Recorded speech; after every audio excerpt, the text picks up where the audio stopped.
Where's the water? Is this another disappointment? I can't believe. This story starts 6 months ago in Bolivia, when we went to Uyuni, a town next to the biggest salt flat. This salt flat is so big that during the wet season it turns into the biggest mirror in the world. But unknown to us before, we were there during the driest time of the year. The salt flat itself was beautiful, the pure white going across all directions, but I was strongly expecting to see the mirror effect, which would create magic. Unfortunately, we were also late for the sunset, and the only place where there was any water during this time of the year. Realizing this, I filmed the water ponds, but was devastated inside and could not recover from the news, as the next day we would continue and leave the salt flats behind. I laid down in our salt hotel room, but I could not stop crying because of the anticipation of the magical sight I missed out on. I was expecting it so much, but Joe told me there was a salt lake in Turkey we could visit. I felt hope again. This brings us to today. On our way from Europe to Japan, currently in Turkey, we drove to gölu, the salt lake. I knew there was little chance to see water as the summer had been quite hot, and the studies that had been done on the matter showed that the salt lake was becoming more of a salt flat than a permanent lake. So we stopped at the same place where Joe had been only a year earlier, with the most magical sights. Right away, we found the salt part of the lake, but not the water. Where water? We walked about 45 minutes across the lake. Kinda looks like history is gonna repeat itself for Liisu. But still nothing. Joe turned back. I continued running as far as I could because I thought I saw something reflective in the distance.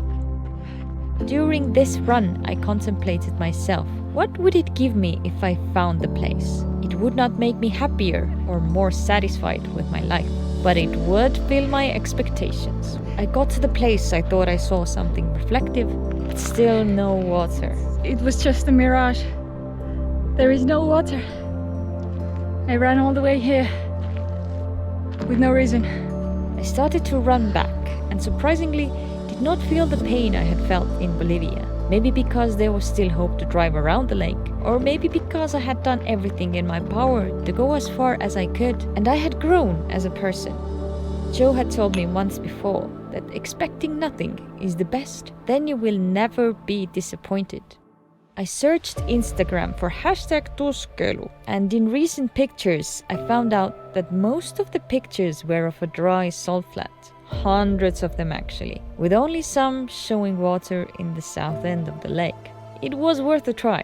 We started the 1.5 hour drive to the other end.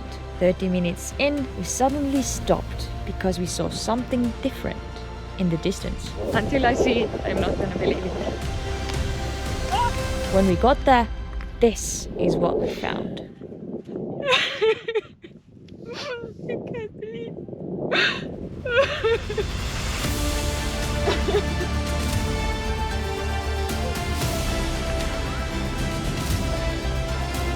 I was very sure that the lake has dried up because the summer has been so hot.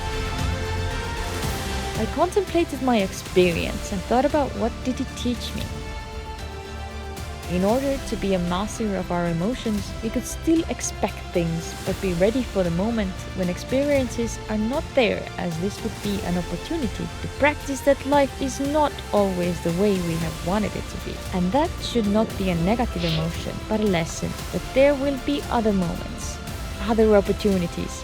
And the only thing at those moments we could do is to enjoy and be fully in that place, in that moment.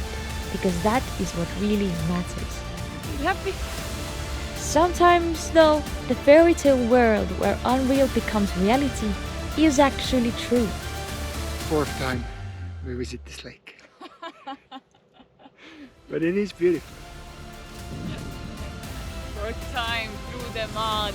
4th time through the salt crystals to the sunset.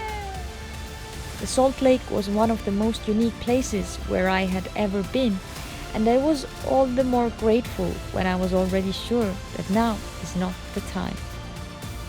I could let it go and not tie it with whether I was successful in my endeavors or not. I do understand that if we had only 1 week of vacation, then we would want all of it to be perfect. The weather, the sights, the food. But well, life happens. And I think this is the biggest lesson here.